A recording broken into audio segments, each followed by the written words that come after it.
C'est le 7 juillet 2021, au thème du Conseil des ministres qui s'est tenu ici même à Abidjan, Côte d'Ivoire, que le ministre Amadou Coulibaly, ministre de la Communication et du porte-parole du gouvernement, a annoncé la création d'un observatoire national de l'emploi et de la formation, en abrégé ONEF, afin de renforcer l'action de l'État dans la création d'emplois.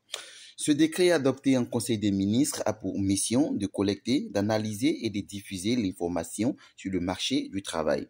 Le premier directeur à ce jour de cet établissement, M. Koné Pénatien Émile, est un expert des statistiques de l'emploi.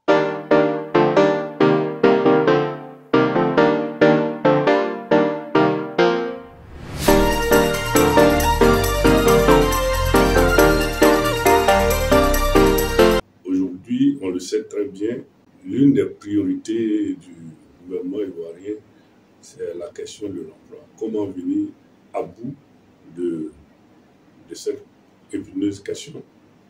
C'est donc la problématique de l'insertion professionnelle, notamment celle des jeunes, et en particulier des jeunes diplômés. L'ONEF est là pour faire un diagnostic le plus complet possible de cette situation. Le diagnostic conduit à la formulation de recommandations, lesquelles recommandations sont transformées en actions que nous appelons programmes d'emploi, qui sont déroulées, mises en œuvre sur l'ensemble du territoire et sur l'ensemble des champs qui sont concernés par la question de l'emploi.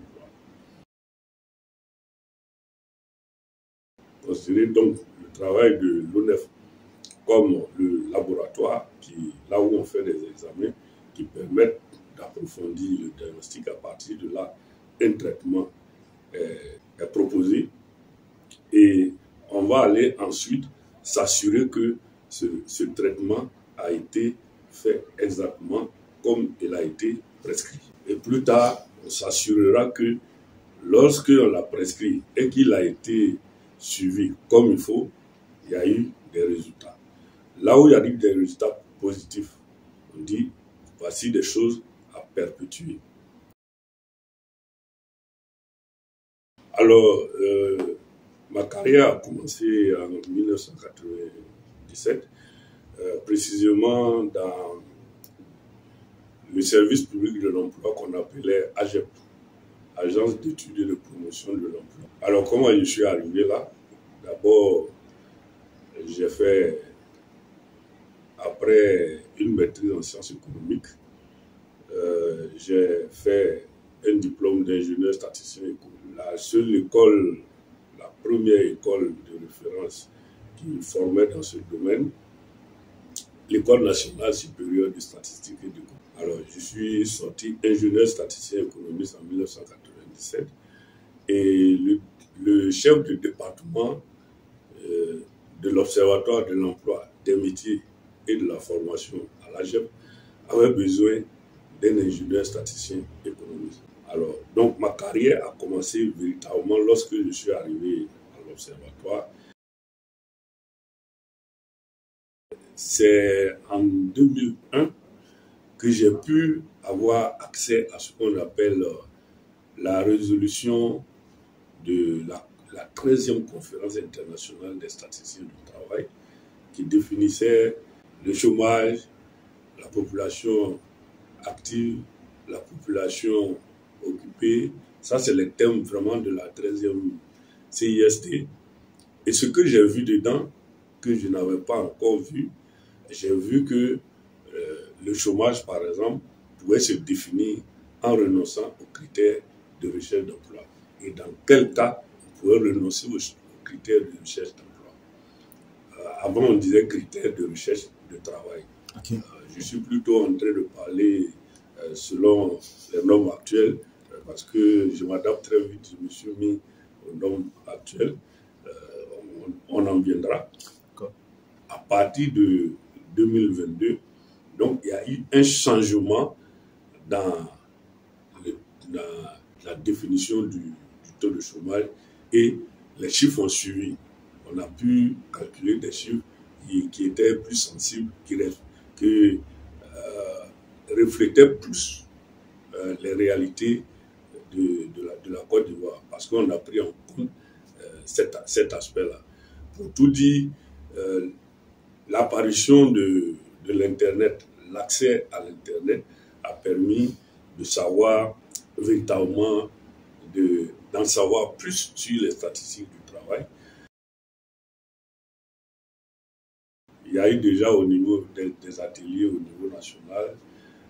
Il y a eu un atelier, par exemple, à Dakar, ça c'était en 2009, sur les indicateurs du travail décent auxquels j'ai pu participer.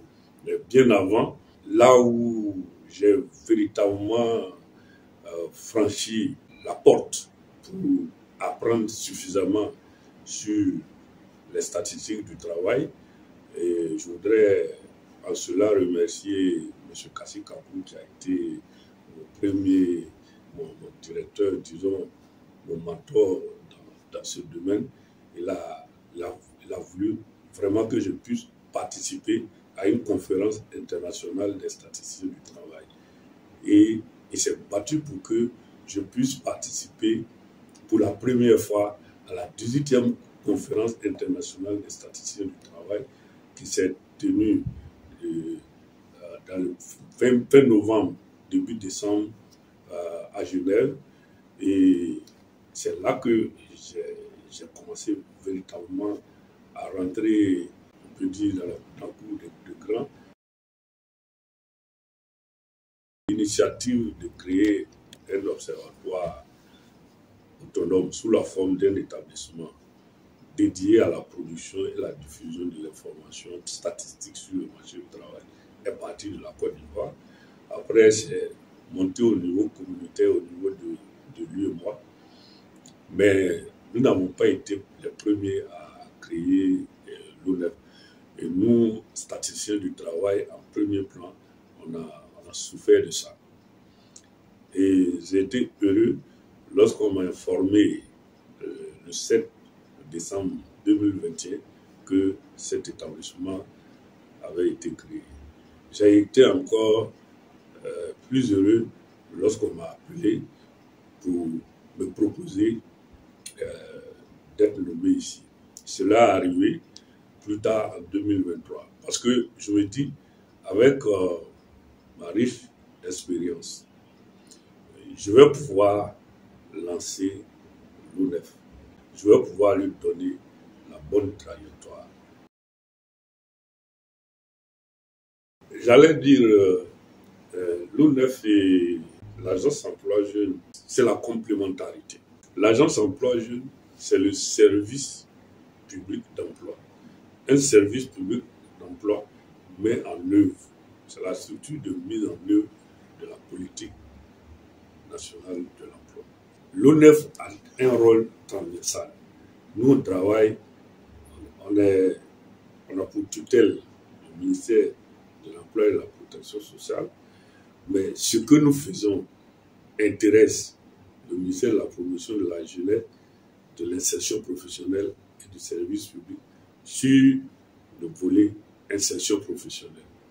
Ça concerne également le ministère de l'enseignement technique, de la formation professionnelle et de l'apprentissage, relations emploi-formation, autant que le ministère de l'enseignement technique et de la recherche scientifique.